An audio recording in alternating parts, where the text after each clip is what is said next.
आज हमारे सामने मार्क मैनसन की किताब है the subtle art of not giving a fuck. इसके कुछ खास विचार, पर एक बिल्कुल अलग, एक हटके अंदाज में। जी। जो हमें सोर्स मिला है वो इन आइडियाज को शाहरुख खान के स्टाइल में पेश करता है ना? हाँ, बिल्कुल। तो आज हम इसी पर गौर करेंगे कि भाई जिंदगी में सच में क्या मायने रखता है और कैसे उस पर फोकस करें, इस खास थोड़े फिल्मी नजरिए से। हम्म। तो चलिए शुरू करते हैं ये पड़ताल, कैसे ये जो शोर है आसपास उसे इग्नोर करें और जो जरूरी है बस उस पर ध्यान दें। हाँ, ये सवाल तो देखिए बहुत अहम है। आजकल की भागदौड़ भरी जिंदगी में ये समझना कि हमारी एनर्जी जाए कहाँ, ये बहुत मुश्किल हो गया है। हाँ। और ये जो सोर्स है, ये हमें कुछ दिलचस्प, कुछ प्रैक्टिकल तरीके बताता है इस बारे में। अच्छा, तो सबसे पहली बात जो सोर्स कहता है वो यह है कि भाई हर छोटी मोटी बात पर परेशान होना छोड़ो। जैसा उसमें कहा गया है, हर चीज के पीछे भागना नहीं, सिलेक्ट करो किस चीज पे फक देना है, किस पे नहीं। अब यहाँ ये फक शब्द थोड़ा, हाँ। ये मैनसन की किताब का सेंट्रल आइडिया है। मतलब किस चीज को आप अपनी एनर्जी, अपना ध्यान, अपना महत्व देंगे। ओके। ये असल में चुनाव करने की कला है।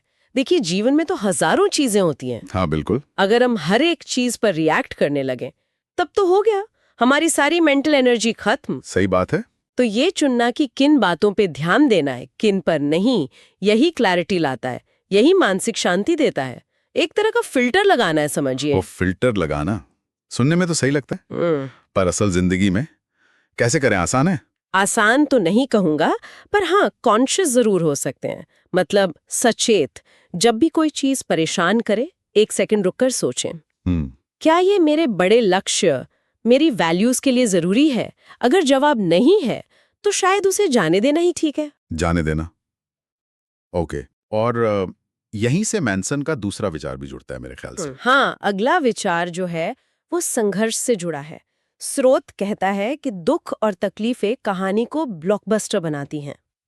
और मैनसन कहते हैं चूज योर स्ट्रगल। इसका क्या मतलब हुआ? क्या हमें जानबूझकर दर्द चुनना चाहिए? नहीं नहीं, जानबूझकर दर्द नहीं चुनना है। चुनना है सार्थक दर्द। सार्थक दर्द मतलब वो संघर्ष जो आपके लक्ष्यों से जुड़ा हो, आपकी मंजिल से जुड़ा हो। देखिए, जीवन में मुश्किलें तो आएंगी ही, है ना? हाँ, वो तो है। सवाल यह है कि हम कौन सी मुश्किलें चुन रहे हैं। क्या वो हमें आगे बढ़ा रही हैं? जब स्ट्रगल का कोई मतलब होता है ना, तो उसे झेलना भी आसान हो जाता है और उसे पार करने में एक सेटिस्फैक्शन मिलता है। अच्छा। तो आप खुद से पूछिए, क्या मैं उस तकलीफ के लिए तैयार हूं जो मेरे सपनों के रास्ते में आएगी? सोर्स की भाषा में कहें तो अगर दर्द नहीं तो क्लाइमैक्स भी नहीं। वाह! मतलब दर्द को एक जरूरी हिस्सा समझें, सिर्फ रुकावट नहीं। ये तो सोच बदलने वाली बात है। बिल्कुल। और इसी से जुड़ा है शायद अगला पॉइंट, अपनी कमियों को अपनाने वाला। हाँ बिल्कुल, तीसरा अहम विचार है अपूर्णता को स्वीकारना, इम्परफेक्शन को गले लगाना।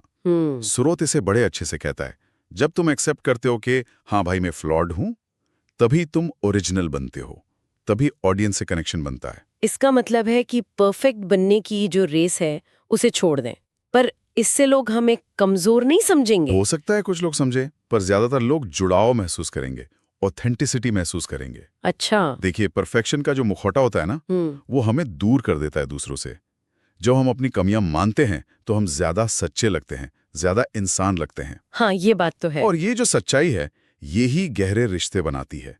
तो ये कमजोरी नहीं है, ये एक तरह की ताकत है, जैसा सोर्स भी कह रहा है। ठीक है, तो पहले चुनें क्या जरूरी है, फिर सार्थक संघर्ष अपनाएं और अपनी कमियों को भी स्वीकार करें।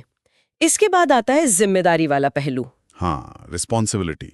सोर्स कहता है कि असली हीरो वो है जो कहता है मैं जिम्मेदार हूं, भले ही गलती किसी और की हो। ये थोड़ा ज्यादा नहीं लग रहा?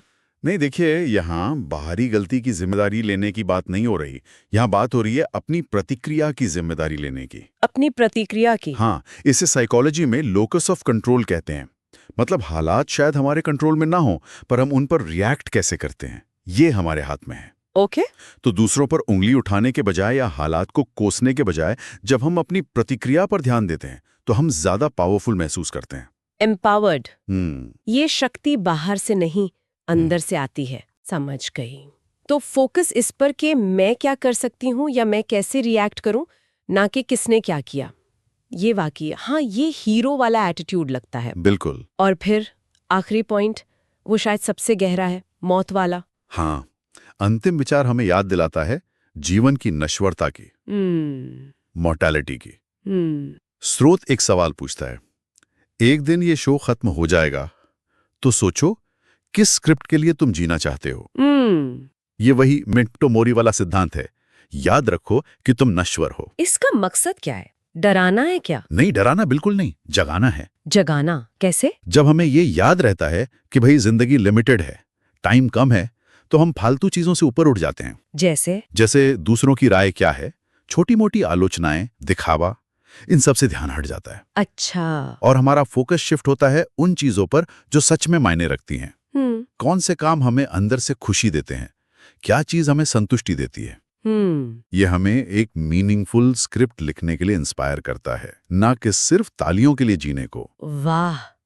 तो मतलब संक्षेप में कहें तो ये सारे विचार हमें अपनी जिंदगी के फिल्म का डायरेक्टर और हीरो दोनों बनने के लिए कह रहे हैं। बिल्कुल। हर सीन, हर डायलॉग पर फोकस मत करो, बस उन चीजों को इम्पोर्टेंस दो जो कहानी को यादगार बनाए, एक ब्लॉकबस्टर बनाए।